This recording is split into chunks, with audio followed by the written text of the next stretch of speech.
Wala, wala. Dati nun guys, may meron lang ako sabi niya naman, tungkol dun sa mga bodol na yan. Sa pala, totoo pala yan. Nakakatawa lang isipin. Tanda ko ito, doon nadali rin ako. Hmm. Ito, siyempre, hanggang kumita, kumita na medyo maganda.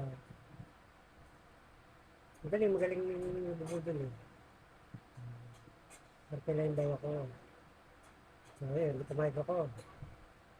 Ngayon, doon kami sa location. Naiwan ako at hinihintay daw namin yung ikakarga. Tapos, bumalik siya. Pagbalik niya, after nang balik siya, iniwan niya yung cellphone. Iniwan sa cellphone. And then, pumunta siya ron sa may location na kukuha ng kargamento. Tapos, mga 10 minutes to 15 yan. Bumalik siya agad sa sakyan, sa akin ba.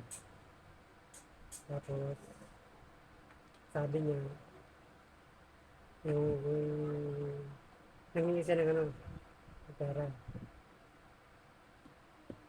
Tanong ko, magkano ba't nangingi yung pera? Kasi nga, babayaran daw niya yung mga kargador para sila na magbubuhat sa jeep. Nagbigay ako ng 300. Tiwala naman ako kasi na iniwan niya sa jeep tong cellphone. Iniwan niya yung cellphone. Pagkabigay ko ng 300, sabi niya, hintay daw ako. Kukunin nila yung paggamento. Ngayon, matagal. Siguro mga, naghintay ako mga isang oras ko lahat eh, ngayon. Hindi, na-realize ko, bakit ang tagal?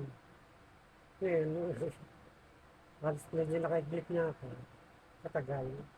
Eto namang cellphone ko, hindi ko pinakikailaman, basta nilagay niya dito sa dashboard. Hindi ko tinik kung okay o kung gumagana o ano. Basta sabi, iniwan niya, pre, iwan ko to. Pag may tumawag, sagutin mo na lang. Siyempre, tiwala ko, nag-iwan siya ng gamit. Ngayon, mga isang oras kalahatinan, tsaka ko tinik to. Tinik to kung nag-open. Ba, hindi nag-open. Kaya may charger ang gift ko. Sinarge ko rin. Tinry ko i-charge mga 3 minutes. Aba, wala ka, hindi nagka-charge. Doon ko na-realize na nabudol ako. Nakakainis lang. Pero okay lang. Nakakatulong naman siguro ako sa kanya. Sinabi ko lang to para aware na sa mga ibang sa mga kagaya ko mga biyahe no. Yan sa around Quezon City, Cubao. Baka pag may kumara sa inyo dyan o may nang sa inyo, ingat na kayo. Magaling.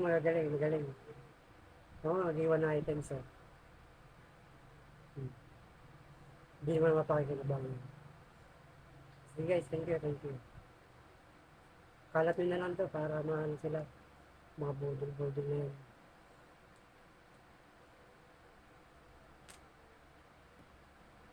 Thank you. Salamat. Okay, pakishare na lang kalat para